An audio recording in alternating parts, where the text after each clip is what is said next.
1 Tessalonicenses capítulo 1, a partir do versículo 7.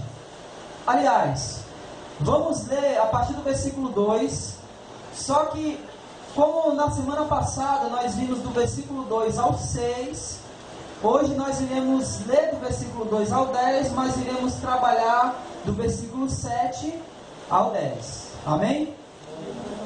Deu para entender, né? Eu acho que eu me embolei aqui, mas deu para entender, né? Vamos ler do 2 ao 10, mas iremos trabalhar hoje do 7 ao 10, porque semana passada a gente trabalhou do 2 ao 6. Amém? Amém. Leiamos, versículo 2. Damos sempre graças a Deus por todos vós, mencionando-vos em nossas orações e sem cessar, recordando-nos diante do nosso Deus e Pai da operosidade da vossa fé, da abnegação do vosso amor e da firmeza da vossa esperança em nosso Senhor Jesus Cristo. Reconhecendo, irmãos amados de Deus, a vossa eleição, porque o nosso Evangelho não chegou até vós tão somente em palavras, mas sobretudo em poder no Espírito Santo e em plena convicção, assim como sabeis ter sido o nosso procedimento entre vós e por amor de vós.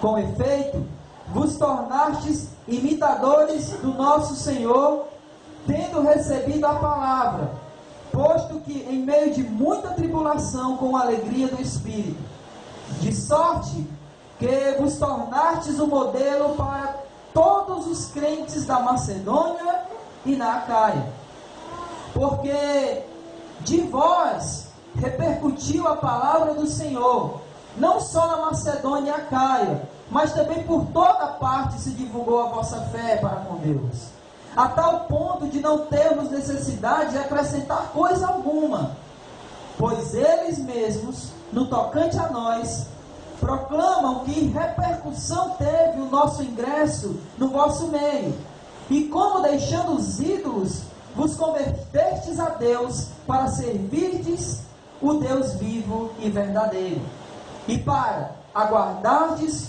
dos séculos o seu Filho, a quem ele ressuscitou dentre os mortos, Jesus, o que nos livra da ira vindoura. Vamos orar. Senhor Deus e Pai, em nome de Jesus, mais uma vez, Senhor, fala aos nossos corações pela Tua palavra.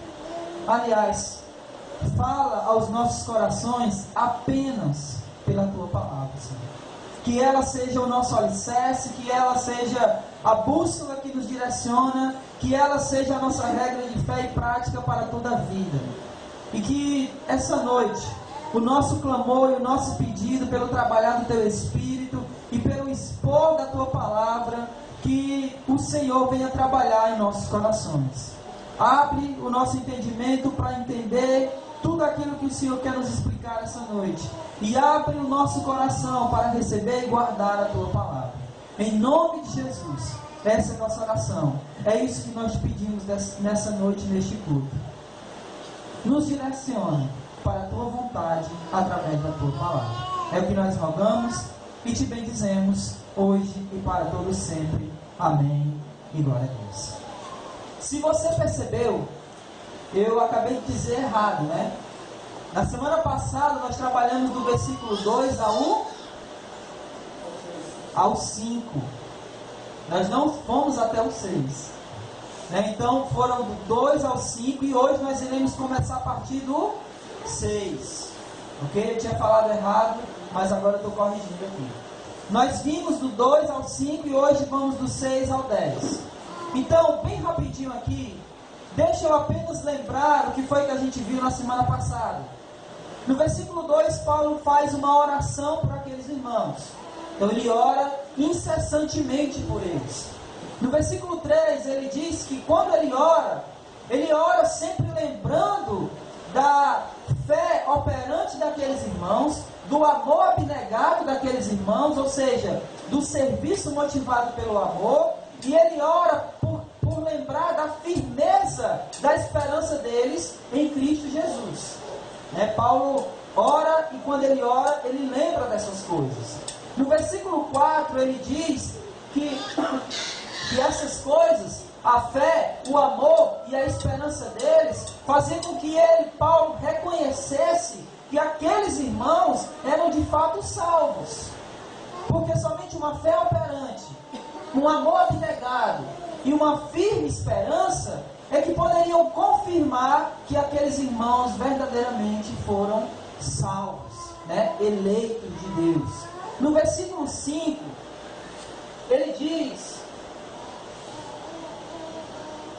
que tudo isso só foi possível porque o Evangelho chegou até eles.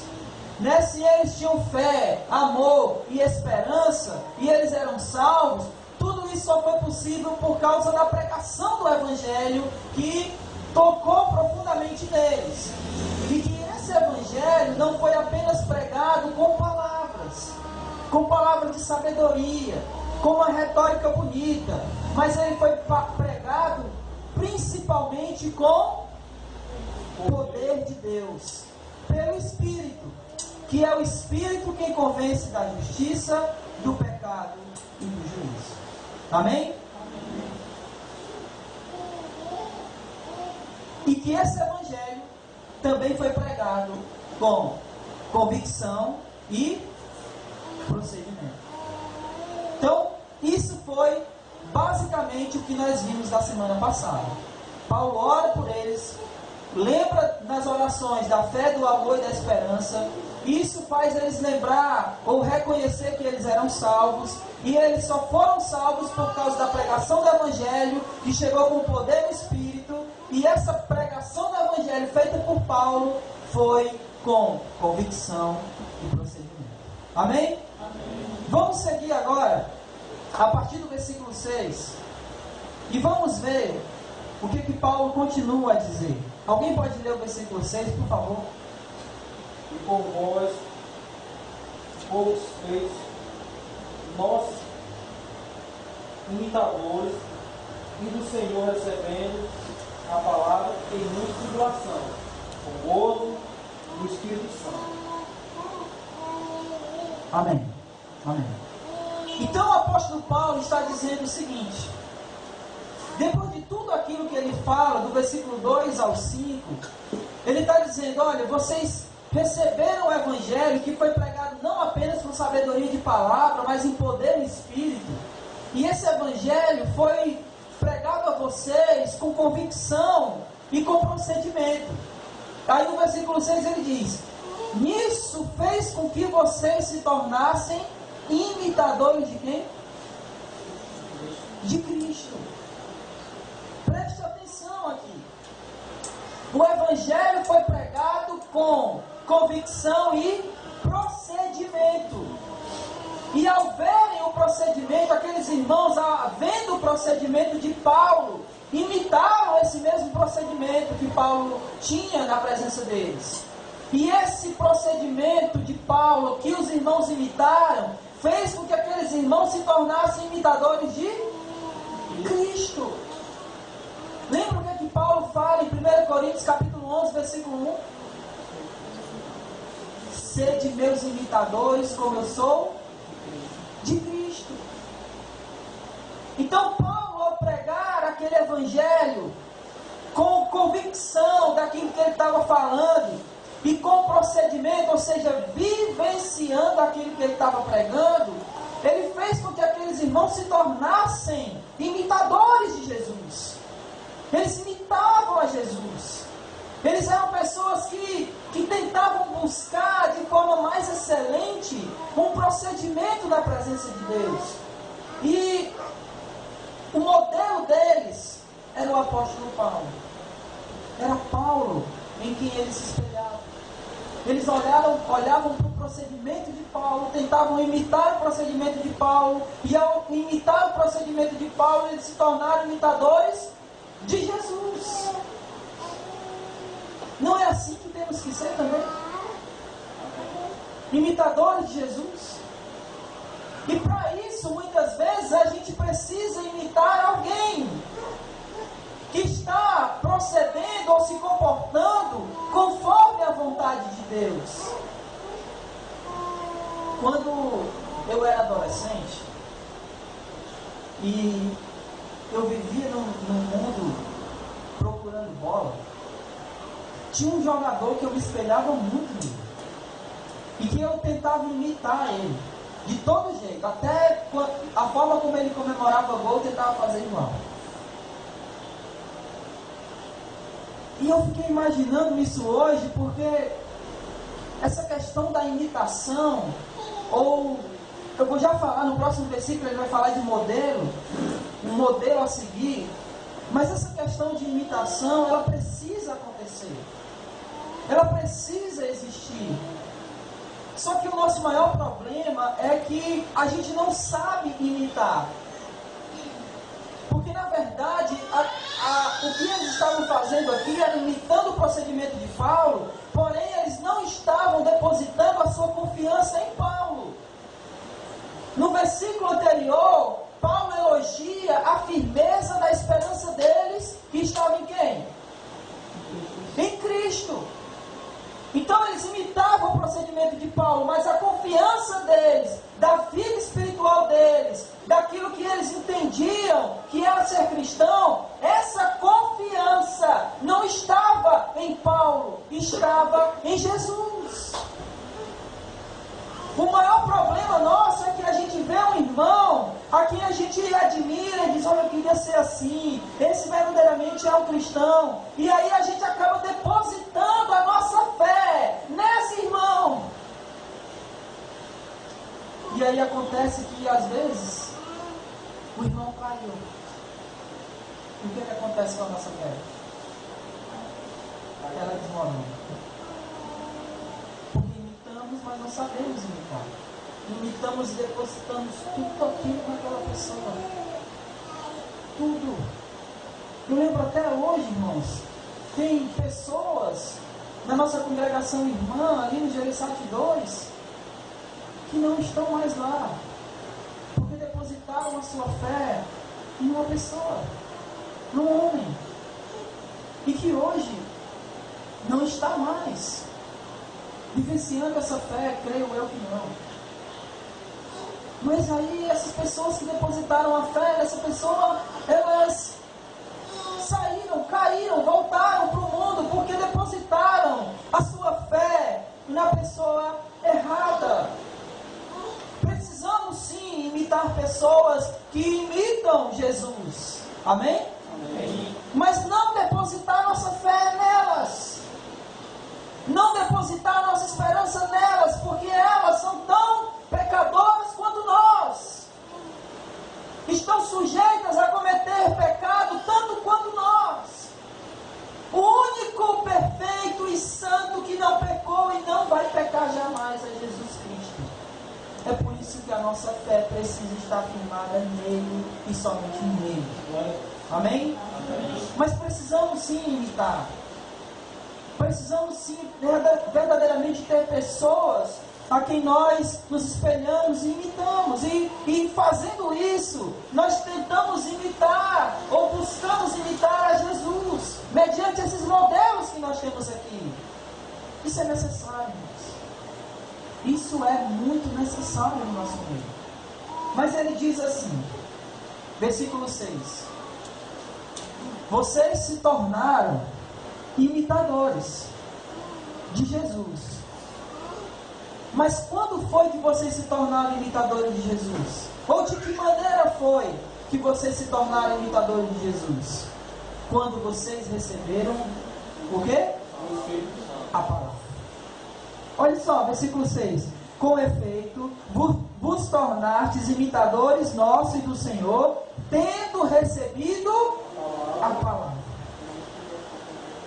Meus amados, como, de que maneira nos tornamos imitadores de Jesus? Aonde nós vamos encontrar os preceitos de Deus, ou a vontade de Deus, para nos tornarmos imitadores de Jesus, a não ser na palavra? É ela aonde nós encontramos todos os desígnios de Deus. Ela é descrita como os oráculos de Deus.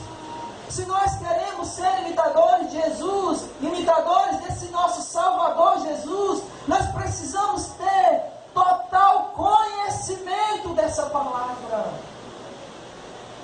Por isso que eu não me canso de dizer, irmãos, vamos ler as Escrituras. Vamos ler. É nela que nós vamos encontrar como imitar Jesus.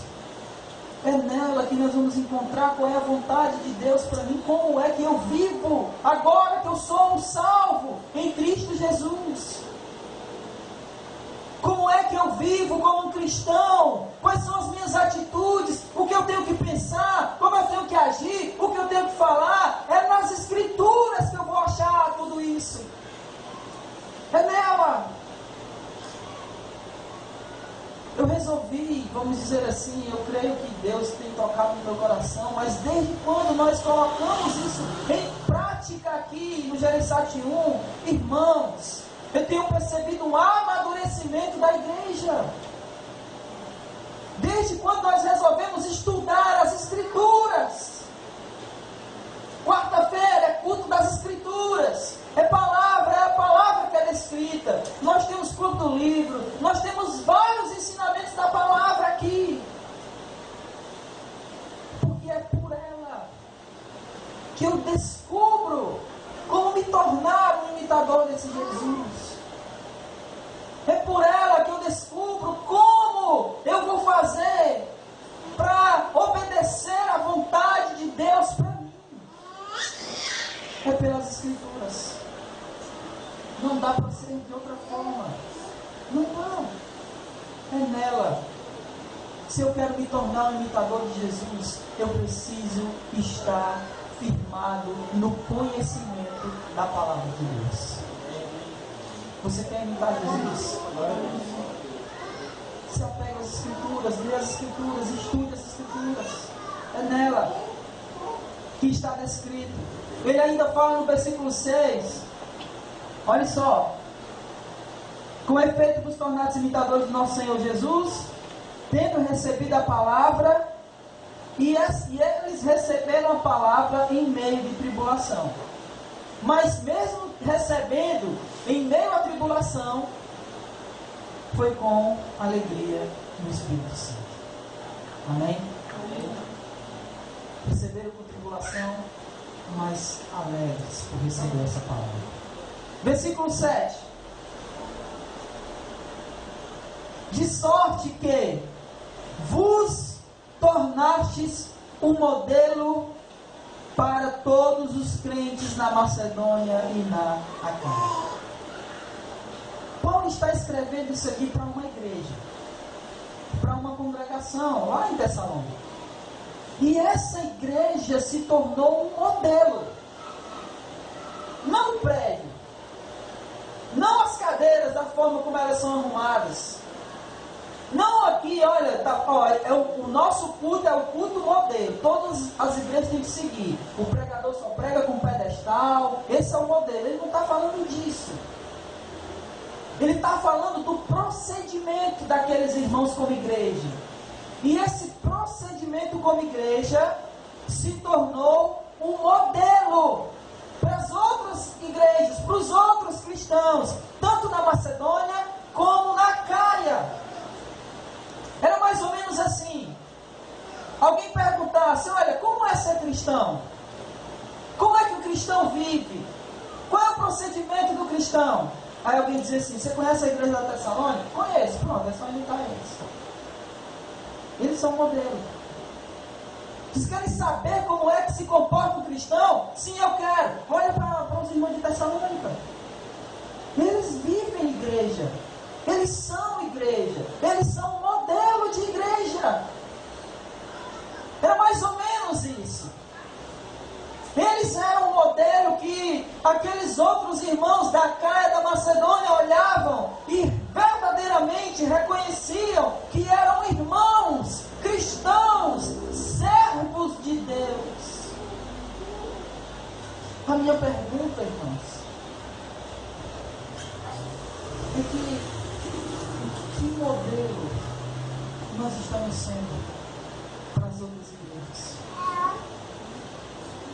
Que tipo de modelo nós temos nos apresentado para os outros?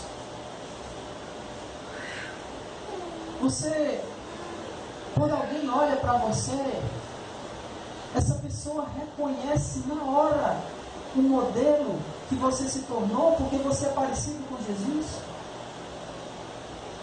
Quando alguém olha para você, você é um modelo de cristão, alguém que diz assim, olha, eu não sei se os outros que se dizem cristãos são cristãos, mas aquele cara lá, ele é um verdadeiro cristão, ele é um modelo de cristão. Quando as pessoas olham para você, elas dizem isso. Nós temos nos tornado esse modelo para os outros. Alguém que olha para você e diz, olha, eu queria ser um cristão como você. E deixa eu dizer uma coisa aqui. Não estou falando de perfeição, irmãos. Quem é perfeito que levanta a mão? Ninguém. Não existe. Nós precisamos seguir e prosseguir em conhecer esse Deus e amadurecer na fé. Temos os nossos defeitos e vamos cometer pecados no percurso. Mas temos que nos esforçar. Temos que fazer como o apóstolo Paulo disse, olha, eu esmurro o meu próprio corpo tentando trazer ele à escravidão. O meu corpo é escravo de Jesus. O meu procedimento é escravo de Jesus. Os meus pensamentos são escravos de Jesus. As minhas palavras são escravas de Jesus. E quando eu faço isso, eu me torno imitador de Jesus. E quando eu faço isso e me torno imitador de Jesus, eu me torno um modelo para os outros.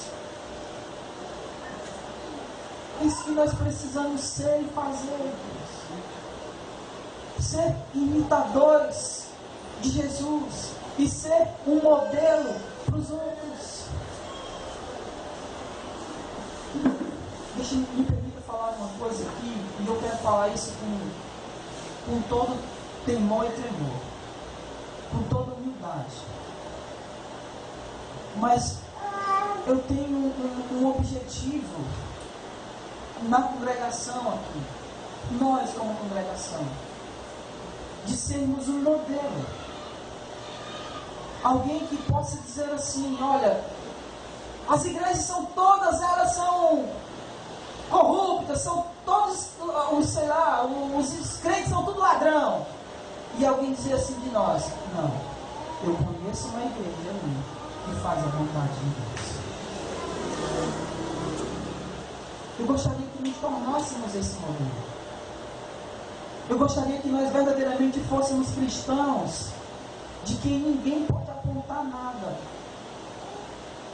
E alguém que diz, olha, eu conheço uma congregação ali que verdadeiramente eles são um modelo. E por isso que eu disse, eu não estou falando isso, irmãos, com prepotência, eu estou falando como um objetivo que a gente pode alcançar como congregação. Que nós possamos ser pessoas que são modelos de cristão. E sendo modelos individuais de cristão, juntos possamos ser modelos de congregação. Uma congregação em que os outros se espelham, olham e dizem, eu quero ser assim. Eu quero vivenciar o amor que lá na Igreja de Cristo no Gerissatinho eles vivenciam. Eu quero estar numa congregação que vivencia o mesmo amor que esses irmãos têm uns pelos outros.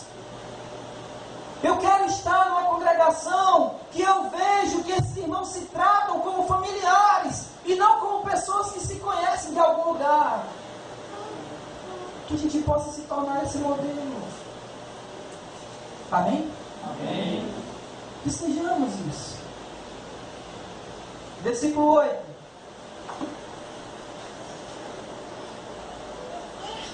Alguém pode ler, por favor?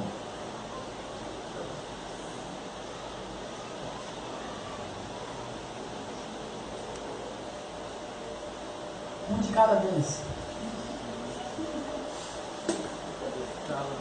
Porque por vós sou a palavra do Senhor, não somente na Macedônia e na Acaia, mas também em todos os lugares, a vossa fé para Deus, ou para com Deus, se espalhou de tal maneira que já dela não temos necessidade de falar coisa alguma. Olha só, ele diz, olha, de vocês repercutiu-se, divulgou-se, se tornou conhecido. O quê? O que foi que os outros conheceram? A palavra. Aquilo que eles vivenciavam, ou seja, a fé deles. Aquilo que eles falavam, aquilo que eles viviam. Aquilo que eles criam e praticavam, aquilo se tornou conhecido de todos aqueles que olhavam para eles. Aquilo que eles criam, aquilo que eles vivenciavam, foi divulgado aos outros, foi anunciado aos outros, se tornou conhecido. Irmãos, isso aqui é maravilhoso. Seria mais ou menos alguém estar no nosso meio, mesmo que sendo por pouco tempo, e dizer o seguinte: olha, eu entendo o que vocês creem, porque eu estou percebendo o que vocês creem, porque não é uma coisa apenas de acreditar, é uma coisa de viver. Aquilo que vocês acreditam, eu estou percebendo na vivência de vocês, na prática de vocês. Isso é notório. Irmãos, quando nos amamos verdadeiramente, como o apóstolo João falou, não de palavras, mas de fato e de verdade, quando nos amamos, quando amamos uns aos outros, as pessoas percebem. Elas olham para nós e dizem: olha, isso aí é fantástico. Esses caras, eles acreditam com tanta convicção que vivenciam esse amor. Isso é notório, dá para enxergar nos atos deles. Não, isso só pode ter uma coisa vinda da parte de Deus, não é possível. A fé, aquilo que eles acreditavam e aquilo que eles vivenciavam se tornou notório, foi divulgado. Olha o que diz versículo 8: porque de vós repercutiu a palavra do Senhor, não só na Macedônia e na Acaia, mas também por toda a parte se divulgou a vossa fé. A fé deles, o que eles criam e o que eles vivenciavam, repercutiu e foi divulgado. Irmãos, aquilo que nós criamos e vivemos não é para ficar só conosco, é para ser divulgado, é para ser anunciado. Não é só para nós. As pessoas precisam enxergar isso em nós. As pessoas precisam viver, ou melhor, verificar que nós vivemos isso, que nós vivemos a nossa fé. A nossa fé não é uma coisa que a gente guarda dentro de uma caixinha e que a gente retira apenas quando vem para o culto. A nossa fé é uma coisa que nós precisamos vivenciar. É uma coisa que quando alguém olha para nós, eles conseguem enxergar, eles conseguem ver. E por eles conseguirem enxergar aquilo que a gente crê, porque está estampado no nosso rosto, isso vai divulgar a nossa fé. Por que tu é tão otimista? Por que tu é tão feliz, mesmo em meio às tribulações? Por que tu não se abate, mesmo nas situações mais complicadas da vida? Que esperança é essa? Que fé é essa de vocês? Que amor é esse que vocês têm? Que mesmo quando tem algum atrito entre vocês,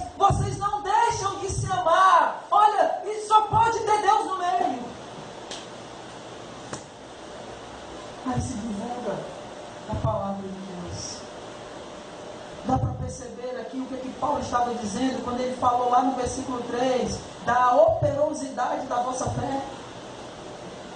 Uma fé operante, uma fé notória, uma fé visível. É isso que nós precisamos ser. É isso que nós precisamos fazer, viver como igreja. Irmãos, é incrível.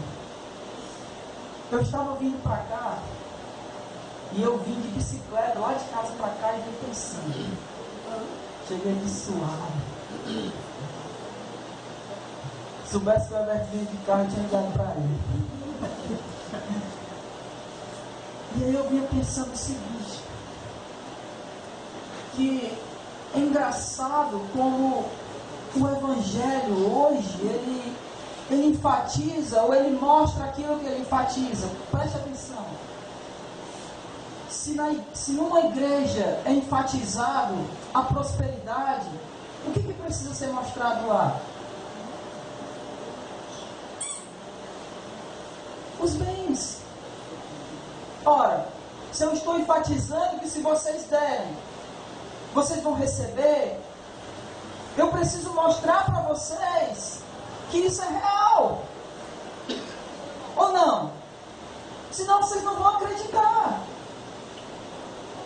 Agora, se numa congregação o que é enfatizado é a salvação e uma mudança de vida, o que precisa ser mostrado?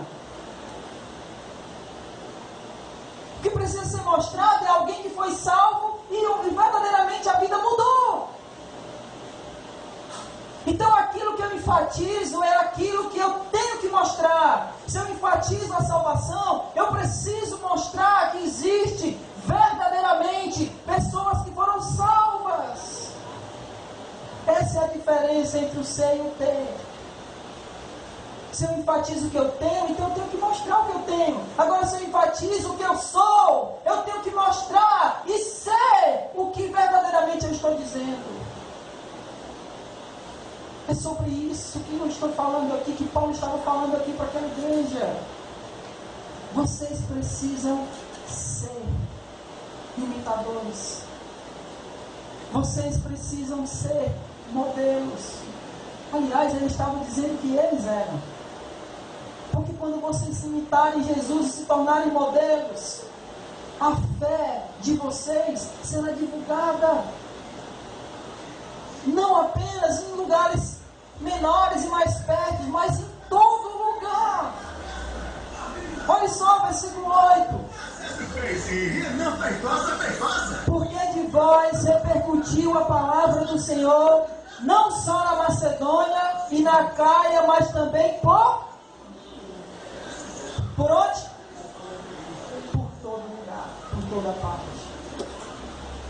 Aquilo que nós cremos, irmãos, precisa ser divulgado, precisa ser notado, precisa ser conhecido por todo mundo, em onde quer que nós estejamos, em qualquer lugar que eu e você estejamos, que as pessoas vejam e percebam quem nós somos pelo que a gente tem. Amém?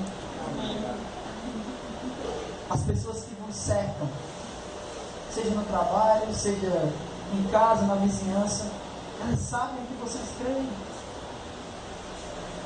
Elas sabem que vocês são pelo que vocês creem. Versículo 9. Alguém pode ler, por favor? Pois eles mesmos, no tocante a nós, proclamam que repercussão teve o nosso ingresso no vosso meio. E como, deixando os ídolos, nos convertestes a Deus para servirmos o Deus vivo e verdadeiro. Olha só. Qual foi a repercussão? Qual foi o resultado dessa conversão? Desse evangelho que foi pregado? Qual foi o resultado? Como foi que isso repercutiu? E Paulo, ele usa aqui essa palavra, o nosso ingresso no meio de vocês. Paulo está falando do procedimento dele. o nosso ingresso, o nosso procedimento no meio de vocês. Que resultado isso trouxe? Que repercussão isso trouxe? Duas coisas, duas repercussões. A primeira é que eles deixaram os ídolos. A segunda é que eles agora servem o Deus vivo. Amados, essa palavra servir, ela tem uma conotação de fazer a vontade de.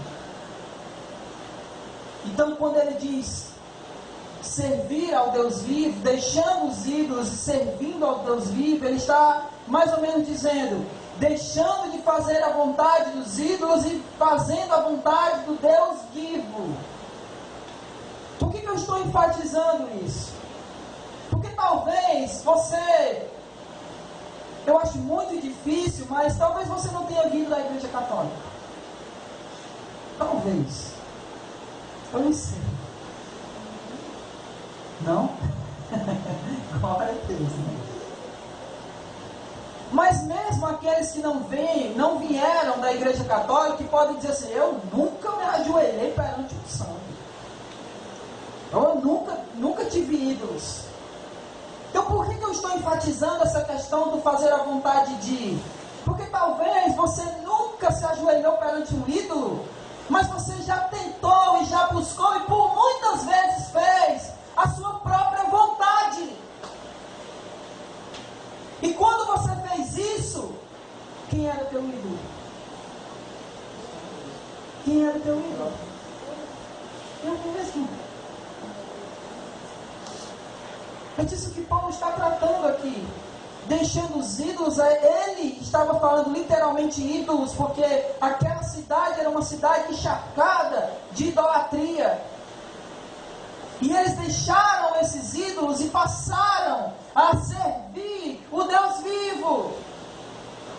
Mas no nosso caso aqui, que talvez você, assim como eu, que nunca me ajoelhei perante um ídolo de barro, um ídolo de madeira, seja lá o que for, mas fiz muito a minha vontade.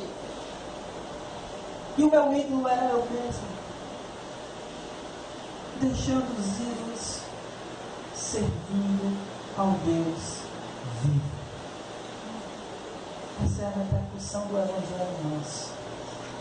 Não fazemos mais a nossa vontade, mas fazemos a vontade do nosso Criador. Isso é o que o Evangelho produz, essa é a repercussão. Foi isso que produziu naqueles irmãos. Versículo 10, para a gente encerrar. Alguém pode ler, por favor? Para o acaso do céu, o seu Filho, a quem ele ressuscitou dentre os mortos, Jesus, que nos livrou da ira vindoura. Glória a Deus. O terceiro resultado, ele fala de dois resultados no versículo 9, mas aqui no versículo 10 ele fala mais do resultado. Se no versículo 9 os resultados do Evangelho ter atingido aqueles irmãos é que eles deixaram os ídolos e passaram a servir a Deus. E no versículo 10 o terceiro resultado é que nós, assim como eles, esperamos a volta de Jesus. Amém? Amém. Esse é o resultado do Evangelho. E aí Paulo quase que dá uma resumida aqui no Evangelho, no final do versículo 10. Porque ele diz, e para aguardarmos, ou melhor, e para aguardardes do céu, e o seu Filho, a quem ele ressuscitou dentre os mortos, Jesus, que nos livra da ira vindoura. Quando estávamos sem Jesus, a ira de Deus estava sobre nós. Mas graças a Deus, que Jesus nos resgatou. O Evangelho foi anunciado a nós. E nós deixamos os ídolos e passamos a servir a Deus. e a nossa fé operante, o nosso amor abnegado, e a nossa firmeza na esperança em Jesus, nos livra dessa ira vindoura.